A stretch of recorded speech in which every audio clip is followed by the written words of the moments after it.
Hey guys, and welcome to another episode of the Kashif Boothe podcast. If you're new here, each week I sit down with the guests and we discuss their career so far, the highs, the lows, and what's next for them. Today's guest is Dionne Farrell. We've known each other for 7 years now, which is crazy.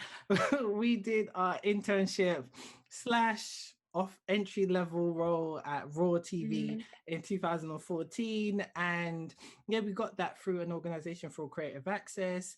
And yeah, we've just kind of stayed in contact ever since. And now she is a development exec at BBC. Yeah, you particularly BBC Films, right? yeah, it's the BBC film team. Yeah. So welcome to the show, Dion, and thanks for coming on. No probs. Thanks for having me.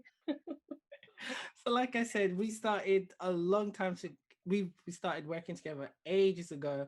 I always say that Raw TV is like one of the best experiences to have at the start of our career because we had Yeah, a black line manager who's now head of facilities. All of us were the main runners. You had what Lena, who was Colombian, Rob, who was white, myself and you, both black, and then we had Luke, who's mixed race of black and white yeah, ancestry. And every time I say it to people, they're like, "What? Like, what do you mean?" Like, they're so shocked about that. It's like, yeah, I mean, I got off lucky. I mean, that's the most diverse team I've ever had since. So, and it's been 7 years later. So, I mean, yeah. So, like, tell us your journey. How did you get started? And was Raw your first job? I'm sure you did other things right before Raw, or am I wrong? yeah. No, because I think the same as you. I graduated in 2013, and so came out of uni looking for a job, didn't have anything, um, and then I came across Mummy Youth Project, Oh, which is a I don't know if you call it a social enterprise. It was about getting uh, black people, people of color, and also people from white working class backgrounds into the TV industry. So that was 3 months working on this show called What's Up, so a magazine format show, and you're put on a team, and you're all new, like none of you really have any experience in the industry, and you have to make the show essentially. So I was on the music team, having to phone, like try and get musicians to come on the show and be interviewed, and you had to come up with the idea of a pitch for the interview. So secure locations, whether it's a bowling alley or like just come up with a whole narrative for it, and do all of that with no budget. Um, just essentially kind of selling, and it was really great actually because it was so out of my comfort zone.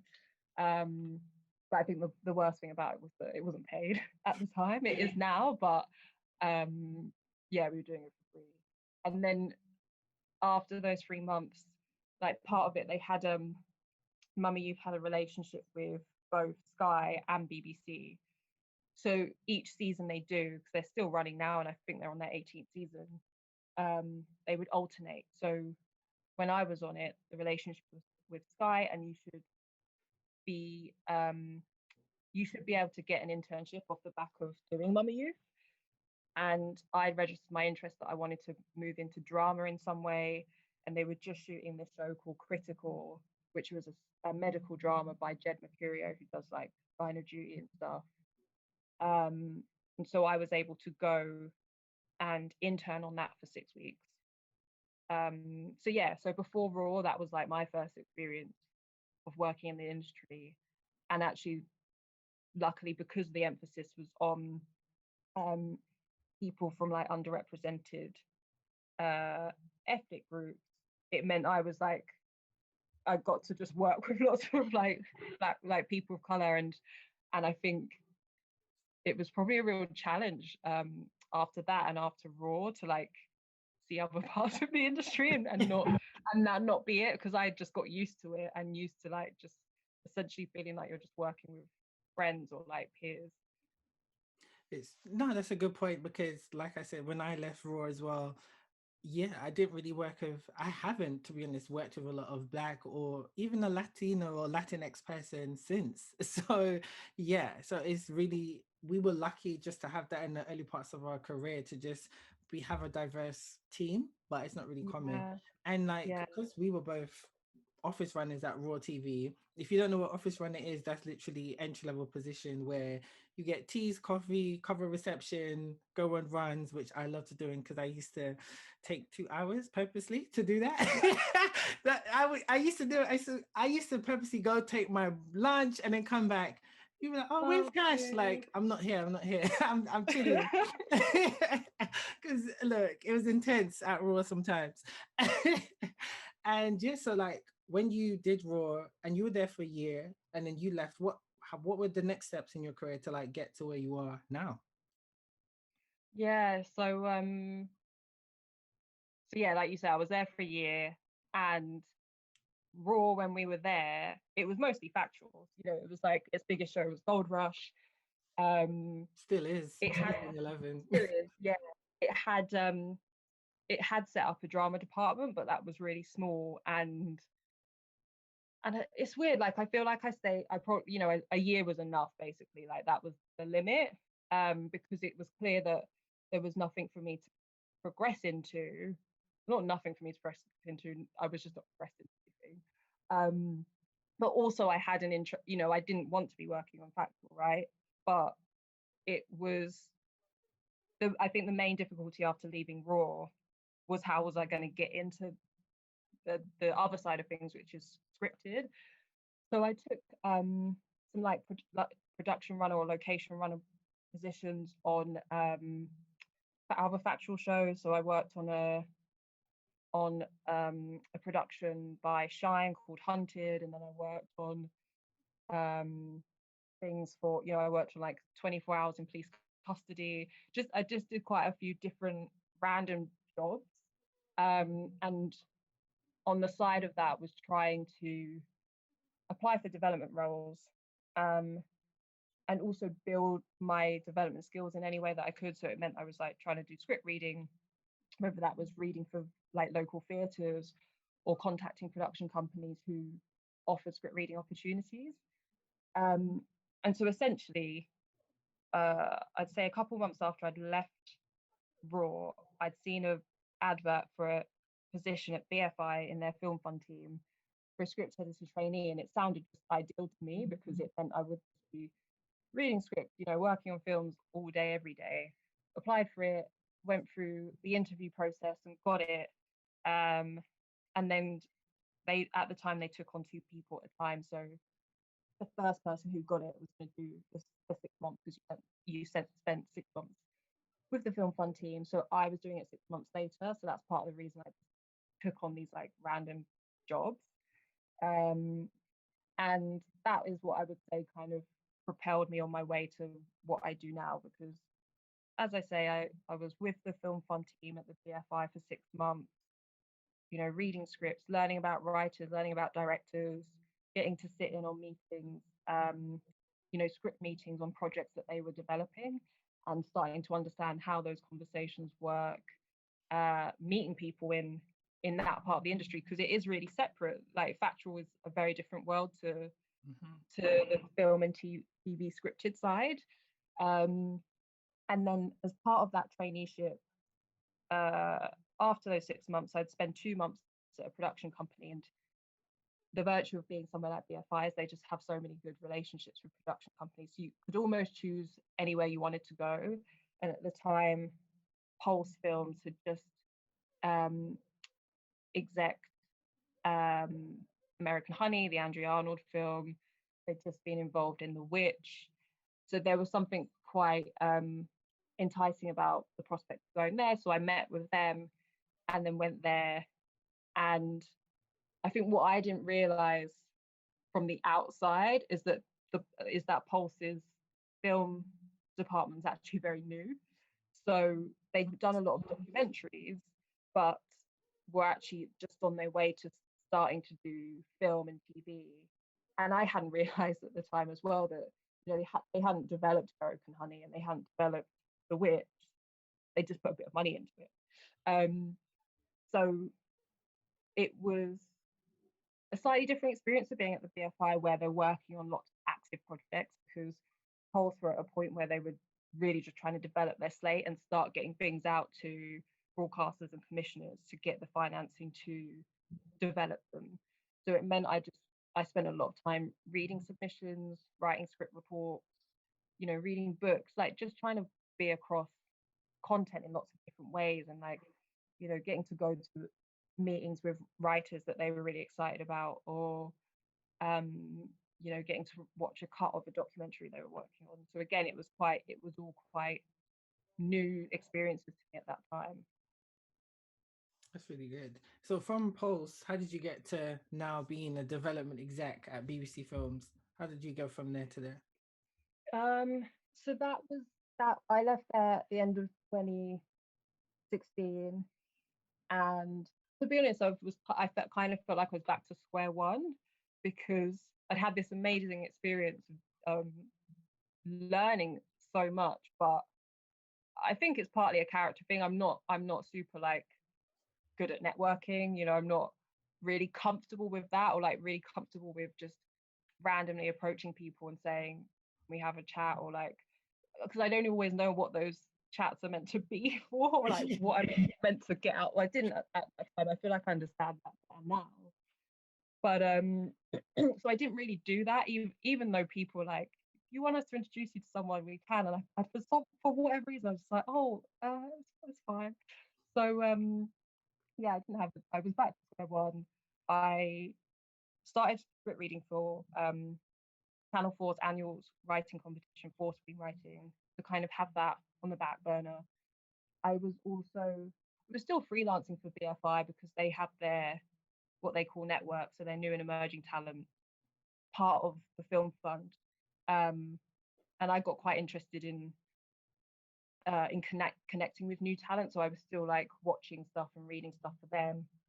And then I was just looking for jobs again, so I remember like having a interview for a development assistant role at Lookout Point, who I can't actually remember what they make, but they make TV shows, and not getting that. And I can't remember if I'd had any other interviews, but it felt like I wasn't really getting anything. So I'd seen this internship with a company called Rook's Nest, and I just wanted to have something to do. I just wanted to still be active, feel like I was still actively in the world of development.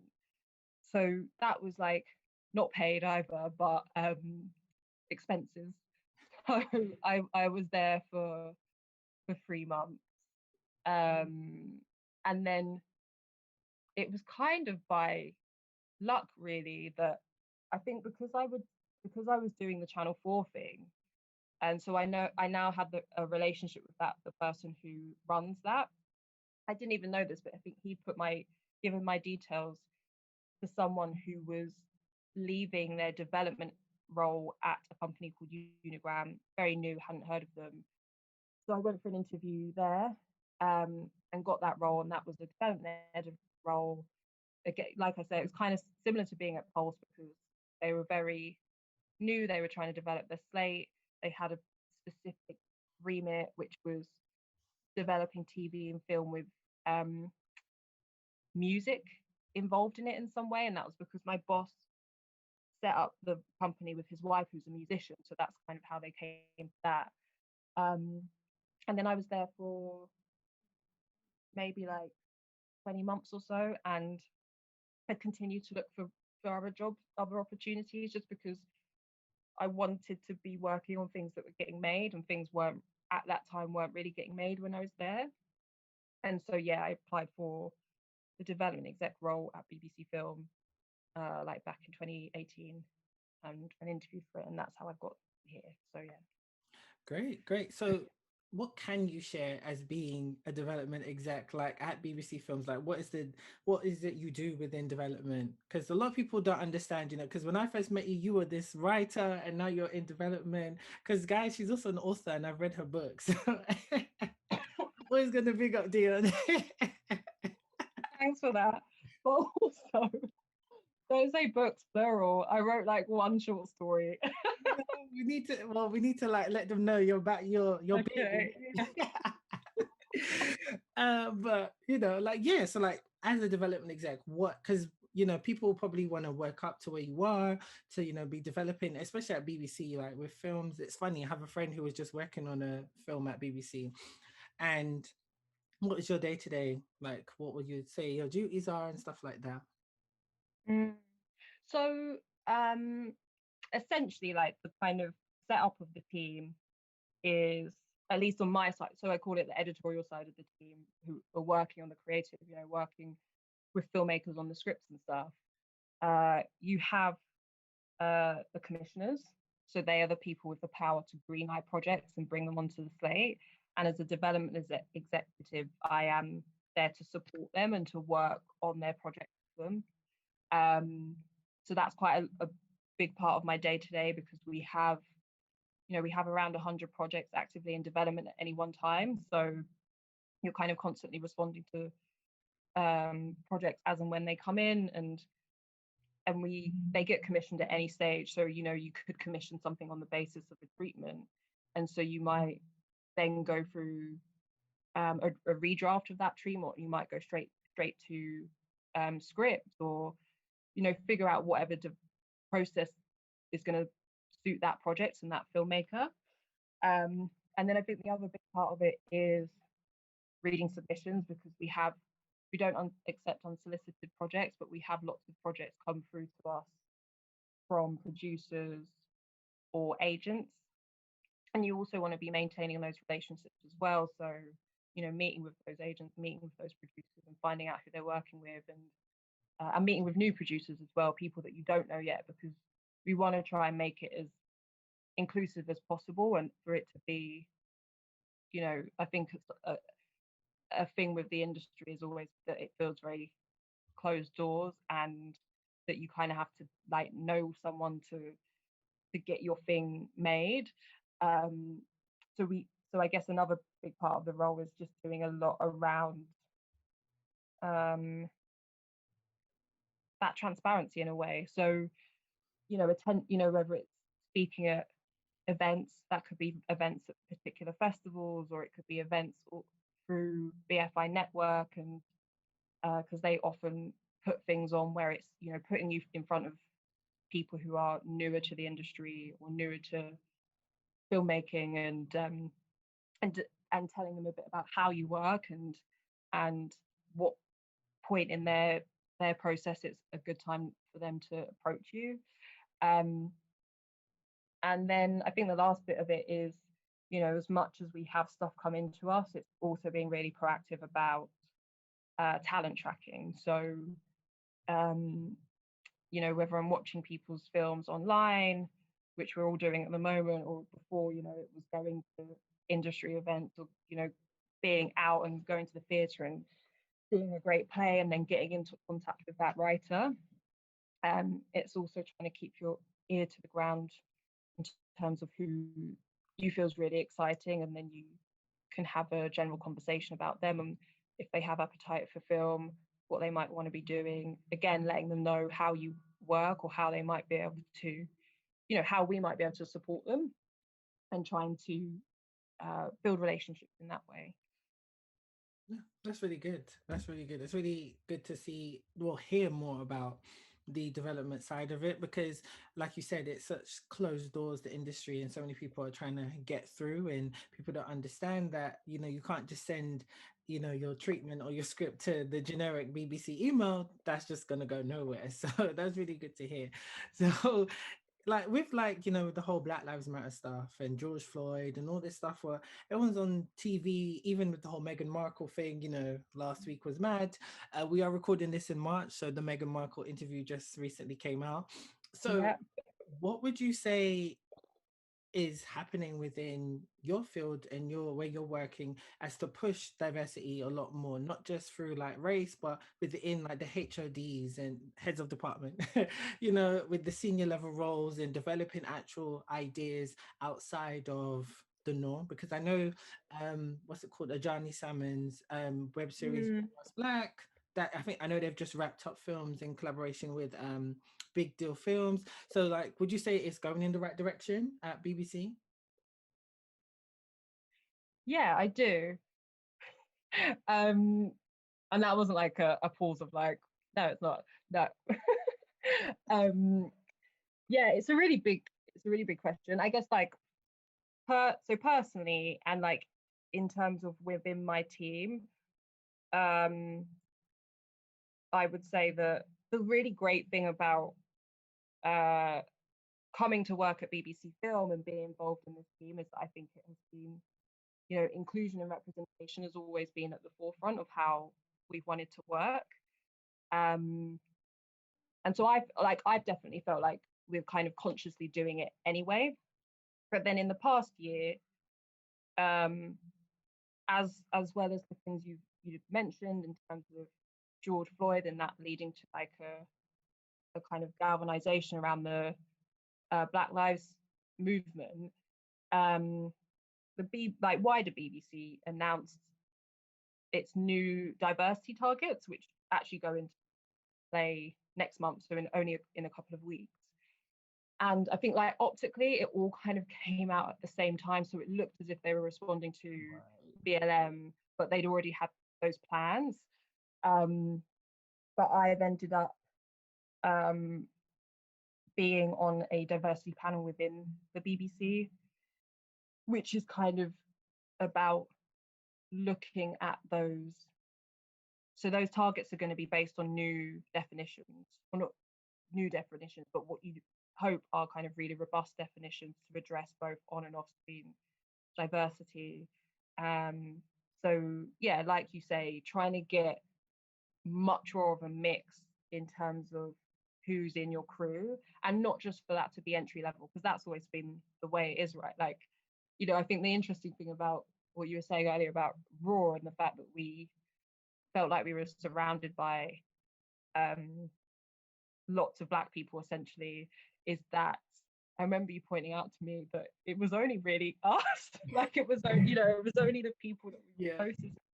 And then if you went to like actual like production teams working on shows, they were still just really white. So yeah, so anyway, those new diversity targets is about getting at a minimum of 20% diversity of which includes SED, so socioeconomic diversity, disability, and ethnicity. And then in terms of on-screen portrayal, there's like 3 different categories, and I'm not sure I'm going to remember them all, but landmark would be something like, what have they referenced as landmark? Something like the Katie Price documentary that was on last month, I think.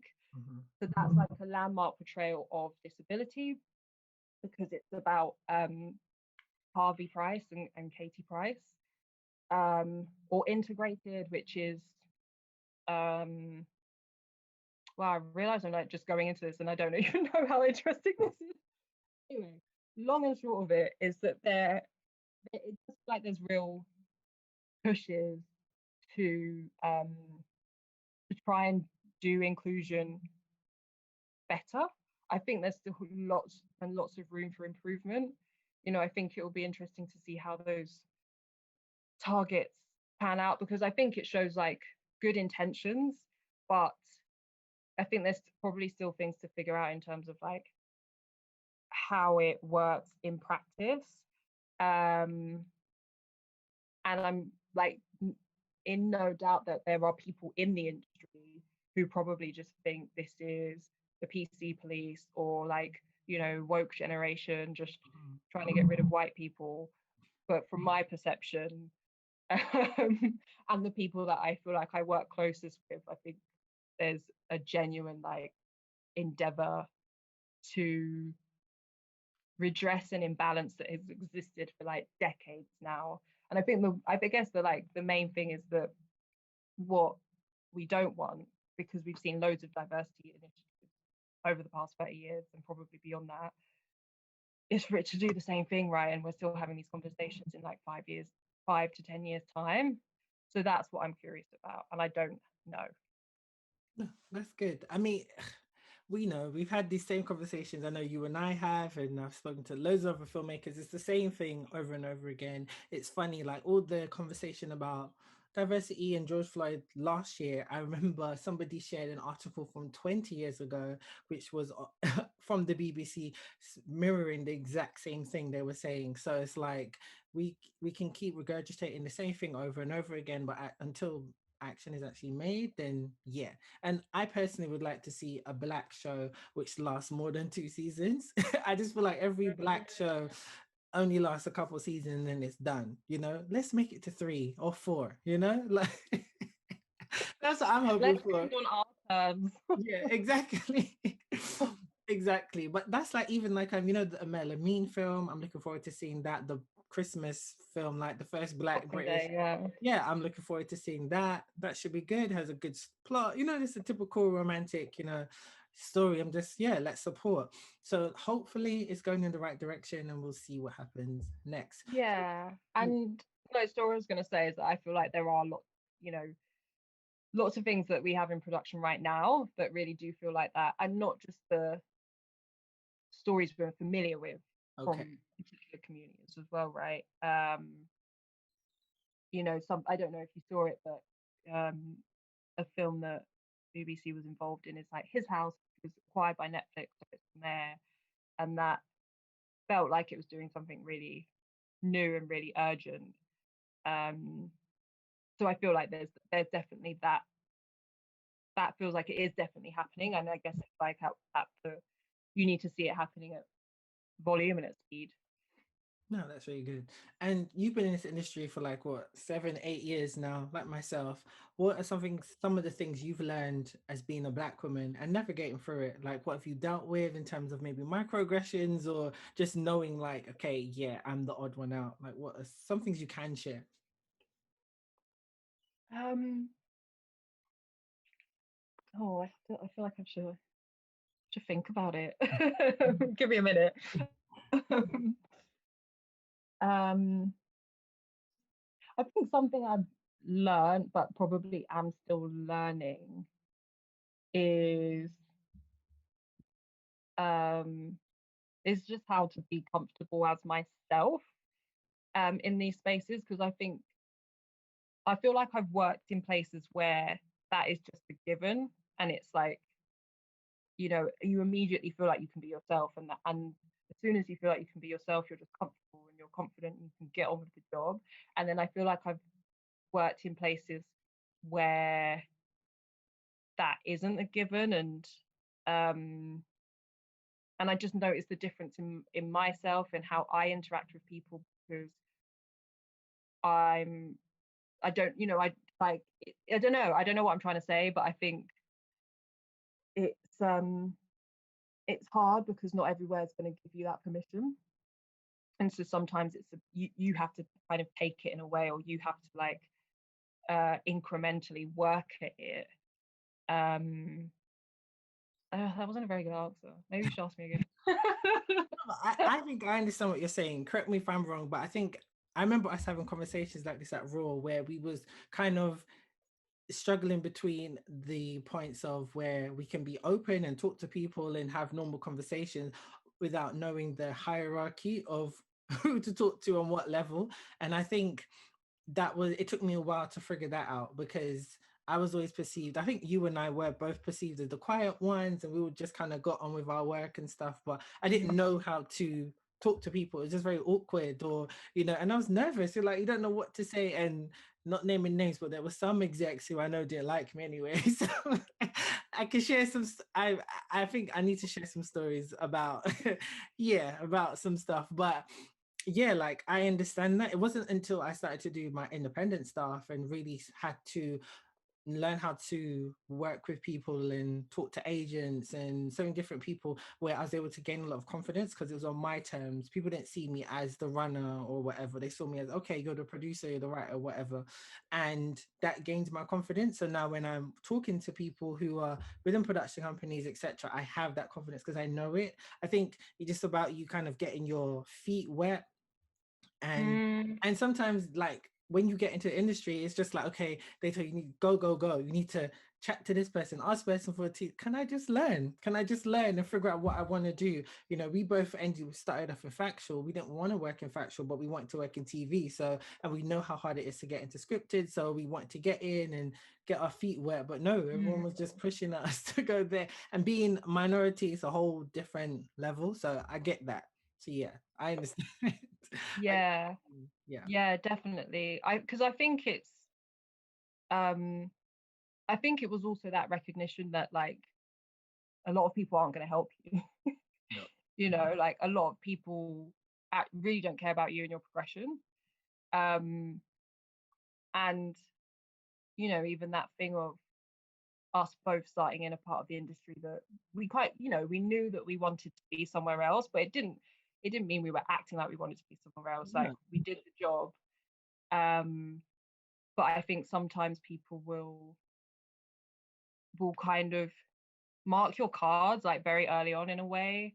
And I guess I'm talking from the perspective of someone who um I wouldn't call myself like shy day to day, but definitely in certain environments, yeah, I'm like really shy or just don't have any confidence. And not a lot of people will help you to build that No. confidence and to instill it in you. And sometimes you have to work on it yourself, or you have to find your kind of circle of people who will help you with that. Um, so I think that's been another thing that's been really useful is just learning to identify that, and it took time. Um, but yeah, it's been I think that's a helpful. good point you made because you know, sometimes I think sometimes when you're a black person or person of color, if you're a person who's quiet and you are there's already like a preconceived notion that oh you keep to yourself, you don't really want to talk to us. I've had that all from people when I've worked at other places, but it's just genuinely like I don't really have anything to say, or we don't really have much in common, so we don't really, yeah, like my, for example, where I work, a lot of their conversations are very childish. They do immature things. They'll be locking your computer and then putting orgasm noises on there, flipping your screen upside down. And I'm like, I'm 28 years old. Like, I'm sorry, like you lot are grown. You lot in your 40s and you lot are playing. I'm just like, yeah. So I just keep to myself and I just do what I've got to do.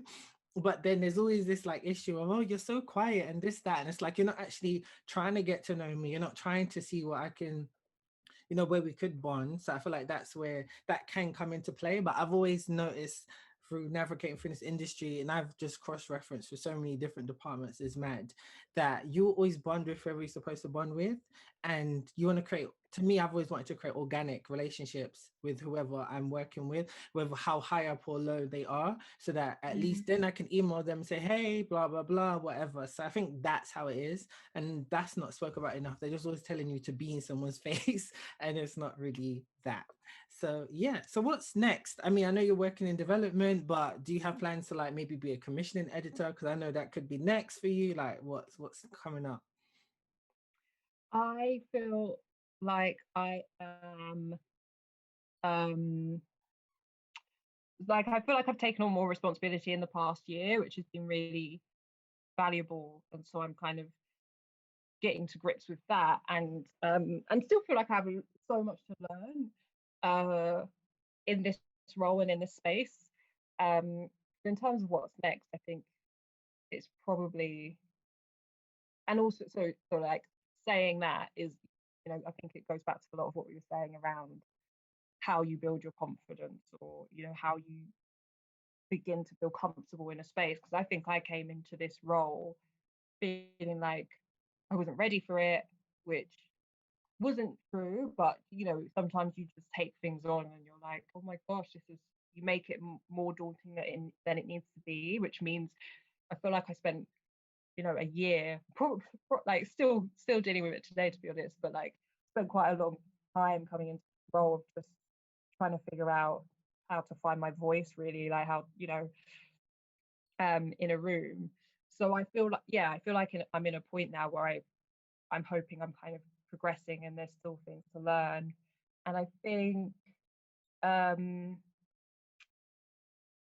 I don't know when, but I would be really interested in, I love working in film, but I'd also be really interested in working in TV, because I'm seeing a lot more producers and production companies do both, and I think they're both really interesting mediums for telling stories. You know, we've seen so much amazing TV come through in the past year, as well as films, and I think it, you know, that is probably a skill I'd like to develop at some point. thanks again for joining me, Dion. Thanks, guys, for listening. You can follow me all on my usual social medias. As you know, just put in my name in Google. Too many. Thanks again, guys. Bye.